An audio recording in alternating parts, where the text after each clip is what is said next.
Grand Matin Sud Radio. Le petit déjeuner politique. Le petit déjeuner politique ce matin, c'est Emmanuel Vargon, secrétaire d'État auprès de la ministre de la Transition écologique et solidaire. Bonjour Emmanuel Vargon. Bonjour Patrick Roger. La crise du Covid va-t-elle faire bouger les choses pour notre environnement aussi? On va voir ça dans un instant. Avant ça, donc le déconfinement phase 2, libéré, comme le disent certains. Une interrogation tout de même, Emmanuel Vargon. Pourquoi est-ce qu'on n'assouplit pas la limitation des 100 km dès ce week-end pour les gens qui voudraient profiter de 3 jours éventuellement de la Pentecôte pour se déplacer? Je crois que c'est important qu'on fasse les choses par étapes, parce que notre objectif, c'est aussi de donner de la visibilité. On a de bons résultats sur l'épidémie, mais on a de bons résultats sur l'épidémie aussi parce que tout le monde respecte un certain nombre de restrictions. On avait annoncé depuis longtemps que ces restrictions couvraient ce grand week-end, et c'est vrai que le mélange de population, plus on se mélange, plus on se déplace, plus on a des risques aussi que l'épidémie se transfère d'un endroit à un autre. Donc je crois qu'il faut rester raisonnable.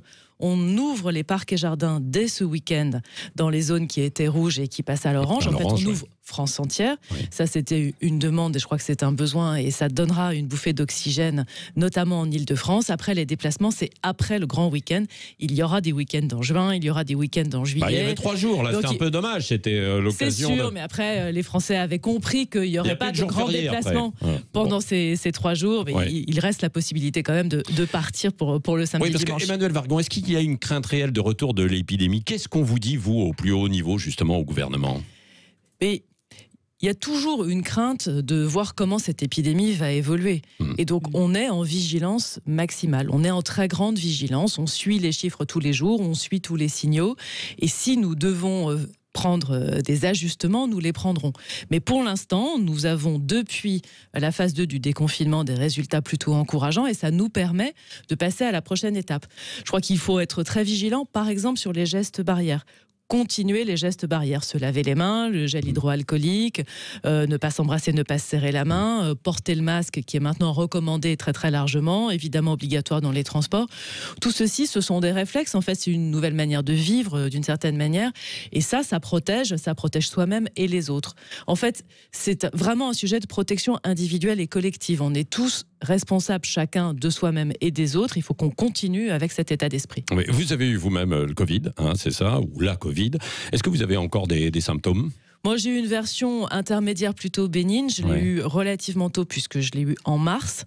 Pendant 1 semaine, 10 jours, j'étais vraiment complètement à plat, au lit, fièvre, courbature.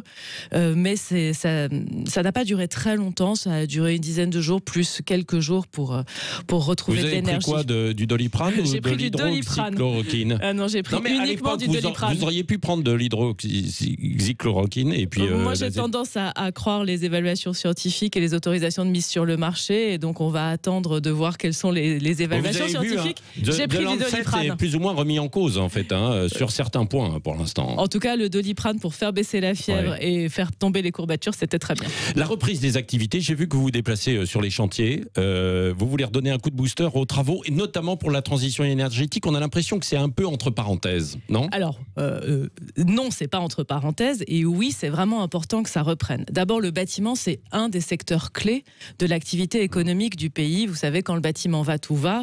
On a vraiment besoin que le bâtiment reprenne. Il s'était beaucoup arrêté.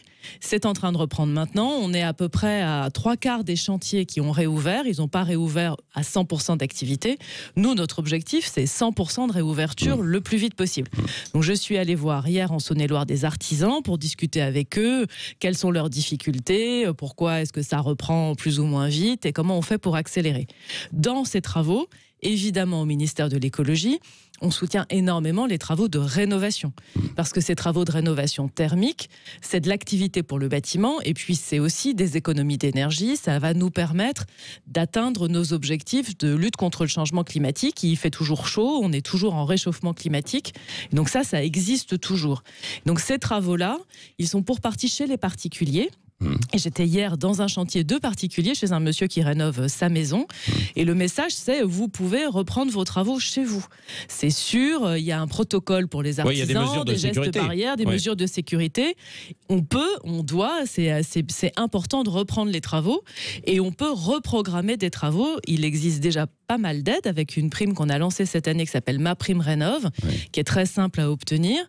Et donc, c'est le bon moment pour faire des travaux. Ouais, c'est ça. Bon, sauf que les artisans, bon, eux ont envie de reprendre et il y a parfois des petits doutes quoi, dans les petites équipes parce qu'il y a de la proximité beaucoup et c'est difficile toujours de porter d'ailleurs des masques. Hein. Vous avez dû le voir en fait hier. Quand on travaille, quand il fait chaud comme ça, 25-30 degrés. Alors, il y a plein de types de chantiers différents. Donc, je pense que ce qui est important, c'est de trouver des adaptations chantier par chantier. Quand vous êtes en extérieur, déjà, c'est plus facile. Il n'y a pas forcément besoin d'un masque si vous êtes tout seul en extérieur à faire de l'isolation par extérieur d'une maison. Dans ce cas-là, c'est des travaux classiques. Quand vous avez plusieurs corps de métier à l'intérieur d'un appartement, ça nécessite de s'organiser. Mais les artisans d'hier me disaient, en fait, aujourd'hui, c'est moi qui passe, et puis demain, c'est l'électricien, et puis après-demain, ce sera le plaquiste. Et ils arrivent aussi à organiser. C'est un peu plus compliqué, mais ça va se mettre en place. Ouais. Emmanuel Vargon, vous voulez montrer l'exemple. J'ai vu que vous roulez en Zoé électrique. Vous êtes allé en Zoé électrique en Saône-et-Loire, mais vous avez fait des pauses, non? Parce que c'est bien l'électrique pour l'instant. Je roule en Zoé électrique depuis ma prise de fonction au ministère. Ma voiture de fonction à Paris, c'est une Zoé électrique.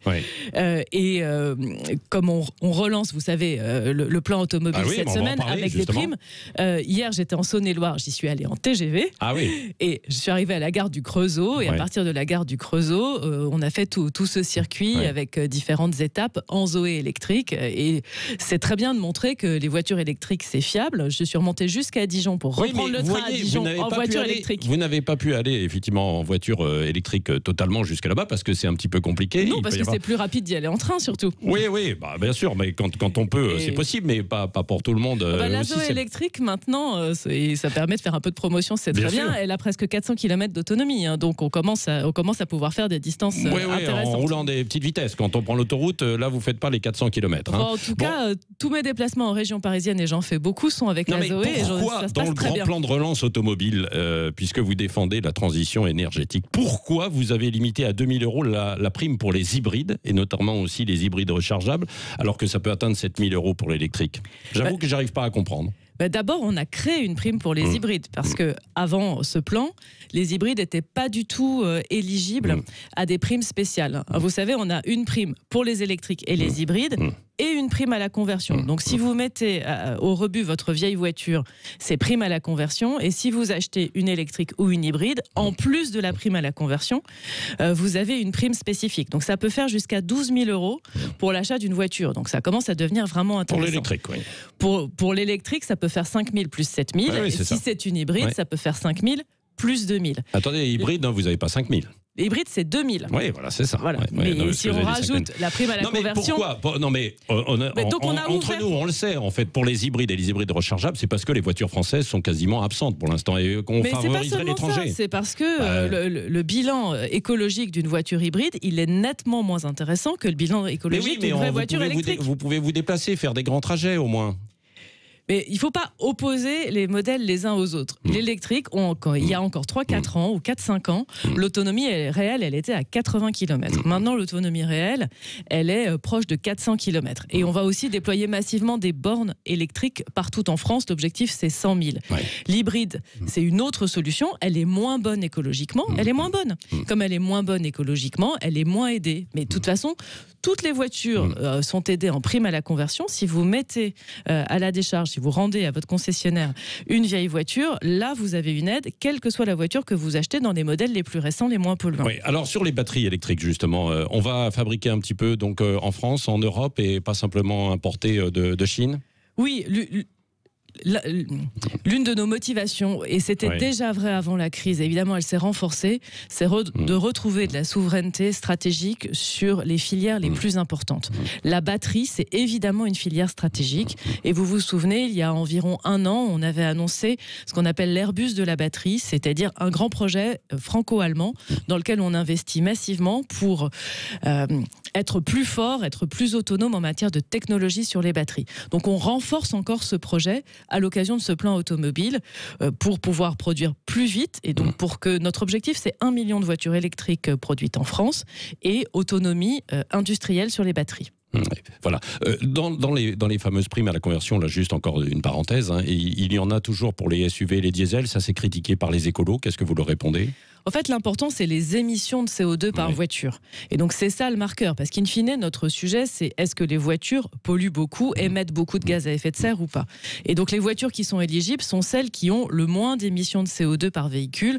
Et du coup, quel que soit le poids du véhicule, finalement, l'important, ce sont plutôt ces émissions. Ouais. Est-ce que vous allez relancer une grande campagne sur justement la protection de l'environnement, les travaux énergétiques ou pas ? Oui, on lance mi-juin une grande campagne de communication sur les travaux, la rénovation, les travaux énergétiques, dans la presse, dans les médias, pour dire aux particuliers, aux Français, à vous et moi, c'est possible de faire des travaux, ils sont maintenant très aidés, c'est plus facile de se faire accompagner, allons-y. Les municipales, Gérard Collomb passe un deal à Lyon avec les LR. Doit-il être exclu de la République En Marche ? C'est une nouvelle trahison de Gérard Collomb ou pas ? Vous avez probablement vu le message très clair de Stanislas Guerini hier, qui est le délégué général de La République En Marche, qui dit que ça n'est pas dans l'ADN du parti, que ça n'est pas conforme à notre ligne politique, et du coup, il a demandé que la Commission nationale d'investiture regarde si on maintient l'investiture ou pas du candidat actuel LREM à la ville de Lyon, Yann Cucherat. Donc moi, je pense que notre positionnement, notre ligne politique, elle est autour d'un socle commun, et que ce socle commun, ça n'est pas ce que nous partageons avec Laurent Wauquiez. C'est un socle commun qui... dit, mais il y a des LR avec qui vous avez passé plus ou moins des deals auparavant, quoi, sans mettre de candidats dans des grandes villes. Mais on a une vision... Donc, le socle commun, il est variable, quoi, non ? Les valeurs sont variables ? Non, je ne crois pas que les valeurs soient variables. Ce sont des valeurs de liberté économique, de soutien à l'activité, à l'attractivité. C'est un ancien LR, c'est le Premier ministre. Donc, je veux juste répondre à la question. Nos valeurs sont des valeurs de liberté, d'attractivité, de soutien économique, de développement de l'activité économique et du travail. Ce sont aussi des valeurs de protection. Moi, j'y suis très sensible. C'est de ce monde-là que je viens. Protection des plus fragiles, des plus en difficulté. Moi, je me retrouve complètement dans ces valeurs avec Édouard Philippe. Je ne m'y retrouve pas avec Laurent Wauquiez. Le mot de la fin avec Cécile Ménibus, Emmanuel Vargon. Vous parliez de souveraineté économique, et Bruno Le Maire en parle aussi. Produire chez nous, aujourd'hui, plus produire chez nous, ça veut dire que plus de pollution chez nous surtout. La question, c'est comment est-ce qu'on intègre toute la pollution dans nos mesures de politique publique ? Parce que quand on produit en Chine, les gaz à effet de serre, finalement, ils se mélangent dans l'atmosphère. Donc, qu'ils soient émis par une centrale à charbon en Chine ou par une usine en France, in fine, ça fait une quantité très élevée de gaz à effet de serre, et ça fait du réchauffement climatique. Si on produit en France ou en Europe, on va produire individuellement pour chaque mode de production avec moins d'énergie, parce qu'on est plus vigilant, on a des normes plus strictes, mais c'est vrai que ça compte dans le bilan carbone de la France ou de l'Europe, et pas dans le bilan carbone de la Chine. Donc ça veut dire qu'il faut calculer ce qu'on appelle l'empreinte carbone globale, et donc réintégrer ce qu'on appelle la pollution importée, c'est-à-dire les émissions de gaz à effet de serre, en gros la pollution qui vient des produits importés, dans notre calcul. Parce que finalement, notre objectif est mondial. On a besoin de réduire nos émissions de gaz à effet de serre en France et en Europe. On a aussi besoin que ça baisse à l'autre bout du monde, sinon on n'atteindra pas les objectifs de limitation du réchauffement climatique. Donc c'est très important de pouvoir continuer à produire en France et en Europe, parce que nos modes de production sont meilleurs, ils sont plus décarbonés. Vous prenez le charbon, on est en train de fermer les 4 dernières centrales électriques à charbon en France, et donc l'électricité en France, elle est de plus en plus décarbonée. Du coup, ça n'est pas une contradiction de produire plus en France et de lutter contre le réchauffement climatique, l'émission de gaz à effet de serre. Ça veut dire que vous allez surveiller ça va dans plus le même les sens. entreprises. Il faut qu'on surveille les entreprises, il faut qu'on les surveille et qu'on les incite surtout à faire les investissements qui leur permettent de produire avec des énergies plus propres. Mais ça doit rester une politique mondiale. C'est pour ça que c'est très important de garder cette animation, cette volonté internationale, cette diplomatie climatique internationale. Parce que si on le fait à un endroit du monde et pas ailleurs, du coup, l'effet n'est pas le même. Merci Emmanuel Vargon, secrétaire d'État auprès de la ministre de la Transition écologique et solidaire, d'avoir été avec nous ce matin sur Sud Radio. Restez avec nous dans un instant, le journal de 8h. 5h-10h, le grand matin Sud Radio.